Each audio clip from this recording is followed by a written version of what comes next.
আসসালামু আলাইকুম প্রিয় দর্শক, অনেকদিন পর, বেশ একটা লম্বা বিরতির পর আবার আমি হাজির হলাম আপনাদের সামনে দর্শকের কথা নিয়ে।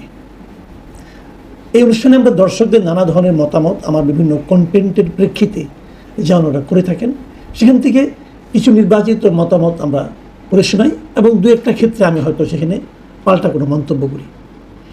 আজকের দর্শকের কথাগুলো আমরা বেসিক্যালি নিয়েছি গত রাতে আমি যে কন্টেন্টটা করেছিলাম ডক্টর আসিফ নজরুলের বিষয়। ডক্টর আসিফ নজরুল ওনার একটা স্ট্যাটাসে লিখেছিলেন যে শুরুর দিকে ওনার কাছে নাকি 5-6 জন সাংবাদিক উপদেষ্টা হওয়ার জন্য তদবির করেছেন। আমার এটা নিয়ে বক্তব্য ছিল, যদি 5-6 জন করে থাকেন তাদের নামটা আপনি দয়া করে প্রকাশ করেন। যদি আপনি নামটা প্রকাশ না করেন তাহলে তাবৎ সাংবাদিক তাদেরকে দিকে কিন্তু মানুষ সন্দেহের চোখে তাকাবে। তারা সবাই বলবে যে এই লোকগুলো নিজেকে উপদেষ্টা বানানোর জন্য তদবির করেছিল। এটা টোটাল একটা প্রফেশনের প্রতি এক ধরনের ব্লেম দেওয়া হবে, যেটা আমার কাছে ঠিক পছন্দ হয়নি।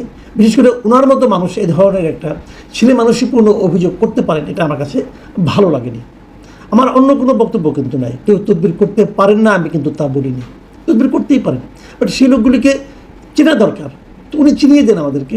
উনি যদি চিনিয়ে না দিয়ে 5-6 জন লোক এভাবে বলেন তাহলে হয় কি, এটা কিন্তু কেবল 5-6 জনের উপর স্থির থাকে না, আরও ছড়িয়ে যায়।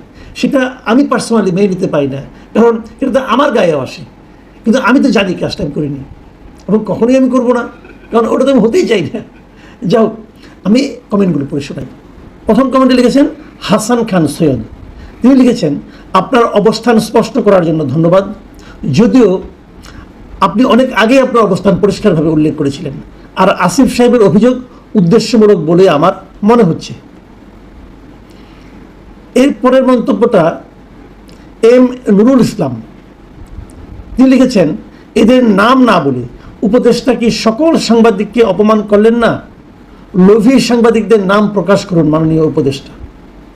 আমি নিজেও কিন্তু এই দাবিটাই করেছি যে আপনি নামটা দয়া করে প্রকাশ করুন।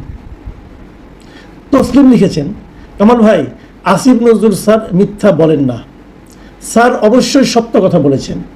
ভাই, জাতীয় পতাকাবাহী গাড়িতে চড়ার শখ বহু মানুষের আছে।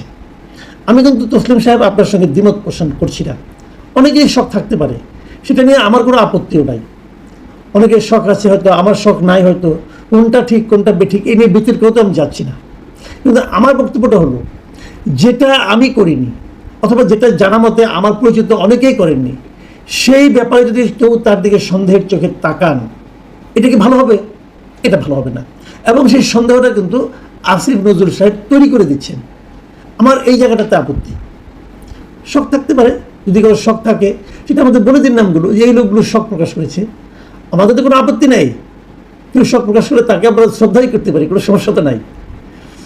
মোর্শেদ বিলাল খান লিখেছেন, এমনও হতে পারে যে সরকারের বিরোধিতা করা থেকে সাংবাদিক সমালোচকদের বিরত রাখার হীন প্রচেষ্টা। হয়তো সরকারের কয়েকজন আলোচনা করে এটা লিখেছেন, নিন্দা জানাই এর। সরকারের কয়েকজন আলোচনা করে লিখেছেন কিনা জানি না, তবে ডক্টর আসিফ নজরুল লিখেছেন, সেটা নিয়ে আমার আপত্তি। মোহাম্মদ মোশাররফ হোসেন লিখেছেন, আসসালামু আলাইকুম ভাই। ওয়ালাইকুম আসসালাম। আমরা আশা করি সবার নাম প্রকাশ করবে। আর আসিফ নজরুলের কথায় ইউনূস সাহেব যে ছাত্রদের কাছে জিম্মি হয়েছে তার প্রমাণ পাওয়া গেল। জাকিয়া সুলতানা লিখেছেন, ফারুকি খলিলুর রহমানকে উপদেষ্টা হিসেবে নিতে পারে, কিন্তু সাংবাদিকদের নিলে কী অসুবিধা? আসিফ নজরুল, যারা তদবির করেছেন তাদের নাম জানতে চাই। মাজেদ স্যার অফিসিয়াল, তিনি লিখেছেন, প্রকাশ করলে আপনিও ফেঁসে যেতে পারেন। মিস্টার মাজেদ স্যার অফিসিয়াল, আপনাকে বলি, আমার ফেঁসে যাওয়ার তো কোনোই কারণ আমি দেখি না। কারণ আমি এই সরকার দায়িত্ব নেওয়ার পর আমার সঙ্গে আসিফ নজরুল সাহেবের একবার দেখা হয়েছিল একটা অনুষ্ঠানে, কিন্তু ওনাকে আমি কখনো ফোনও করিনি। কাজেই আমি ফাঁসবো কীভাবে? আর আমি যদি ফাঁসতামই তাহলে এত আত্মবিশ্বাস নিয়ে এই অনুষ্ঠানটা করতাম না। আপনি যেটা বলছেন এটা একটা ঢালাও ধারণা আপনার। সেলিম খান লিখেছেন, পলাতক কয়েকজন ইউটিউবার পর্যন্ত উপদেষ্টার হওয়ার স্বপ্ন দেখে দেখে দিন পার করছি, এজন্য সব দলকে ভিডিও দিয়ে দিয়ে অপমান করছি। এটা হতে পারে, এটা নিয়ে আমার কোনো বক্তব্য নাই। বিডি চার্টস লিখেছেন, ভাই আপনি কি আসলে তদবির করেছিলেন? আমার সন্দেহ হচ্ছে সব কিছু আপনার সাথে মিলে যাচ্ছে। হ্যাঁ, আপনার সন্দেহ অমূলক নয়, সব কিছু আমার সঙ্গে মিলে যাচ্ছে। উনি বলেছেন সাংবাদিক, উনি বলেছেন টকশো করেন, আমি দুটোই করি। ইন্টারেস্টিং হলো কেবল আমার সঙ্গে মিলে যাচ্ছে তা না, আরও অনেকের সঙ্গে মিলে যাচ্ছে, এবং যতজনের সঙ্গে মিলে যাচ্ছে সেই সংখ্যাটা 5-6-এর চেয়ে অনেক বেশি।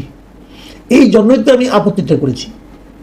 যেখানে মিলে যাওয়ার সংখ্যা যদি 20 জন হয় অথবা 30 জন হয়, সেখানে যখন আপনি 5 জনের কথা বলবেন, কোন 5 জন যদি আপনি ক্লিয়ার না করেন, তাহলে এই 20-30 জনের দিকেই কিন্তু মানুষজন সন্দেহের চোখে তাকাবে। এটা আমার কাছে আসলে ভালো লাগেনি। আবুল হাসান লিমন লিখেছেন, আসিফ নজরুল মিথ্যা কথা বলেন, ভুলে যান কেন?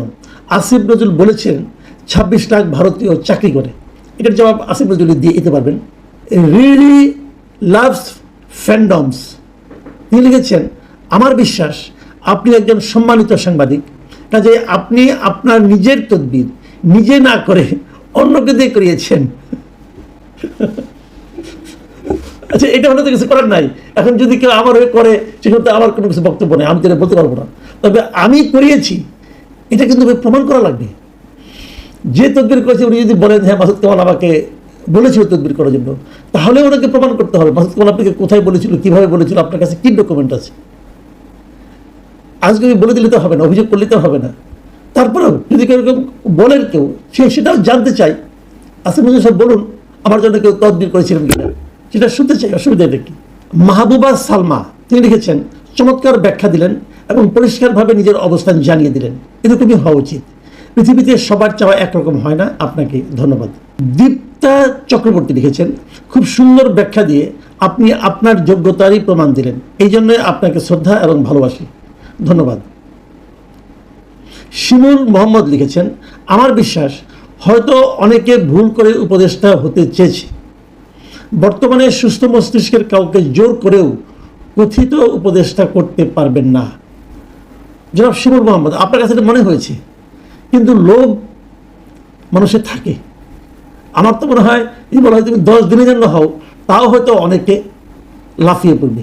মুসা লিখেছেন, মাসুদ কামাল সাহেব এক এক সময় এক এক ধরনের কথা বলেন, ওনাকে বোঝা খুবই মুশকিলের ব্যাপার। না হয় আপনার এই কথার সঙ্গে আমি একমত না। আমি এক একবার এক এক রকম কথা বলি না, আমি সবসময় একই ধরনের কথা বলি। সেটা হয়তো আপনার কাছে মনে হয়েছে এই কারণে, আপনার কাছে হয়তো মনে হয়েছে আমার কথা এক একবার এক এক রাজনৈতিক দলের পক্ষে যায় অথবা বিপক্ষে যায়। হ্যাঁ, এটা মনে হয় স্বাভাবিক, কারণ আমার কোনো রাজনৈতিক দলের সঙ্গে আমি সম্পৃক্ত নই। কোনো রাজনৈতিক দলের প্রতি আমার কোনো স্থায়ী অনুরাগও নাই, স্থায়ী বিরাগও নাই। আমি যদি কোনো রাজনৈতিক দলের কোনো কাজকে ভালো দেখি সেটা প্রশংসা করি, খারাপ দেখলে সমালোচনা করি। এটা কোন দল সেদিকে তাকাই না। সরকারের কিছু ভালো পেলে আমি যদি ভালো মনে করি আমি প্রশংসা করি, যদি খারাপ মনে করি আমি সমালোচনা করি। কাজে এই আসিফ নজরুল সাহেবের আমি অনেক প্রশংসা করেছি, এবারই প্রথম সমালোচনা করলাম, কারণ ওনার এই কথাটা আমার পছন্দ হয়নি। যেগুলি পছন্দ হয়েছে সেগুলো সব প্রশংসা করেছি। কাজে আমাকে বোঝা মুশকিল ঠিক না, আমাকে বোঝা খুব সহজ। আপনি যদি আপনি নিজেকে বুঝেন তাহলে আমাকে বুঝবেন। এটাই শেষ মন্তব্য। সাইফুল করিম লিখেছেন, মাসুদ ভাই আপনি মাছ ধরতে চান কিন্তু পানিতে নামতে চান না, তা কি হয়? কথা বলতে পারাটা সাংবাদিকতা নয়, সমাধান দেওয়াটার নাম সাংবাদিকতা। আপনি ভাই শুধু সমালোচনা করেন কিন্তু সমাধান দিতে পারেন না। আমি সাইফুল করিমের সঙ্গে এই ব্যাপারে একটু ডিটেল আলোচনা করতে চাই। ভাই, সমাধান দেওয়া আমার কাজ না, পৃথিবীর কোনো সাংবাদিকেরই সমাধান দেওয়া কাজ না। সাংবাদিকের কাজ হচ্ছে কি ঘটছে সেটা বলা এবং এই ঘটনা নিয়ে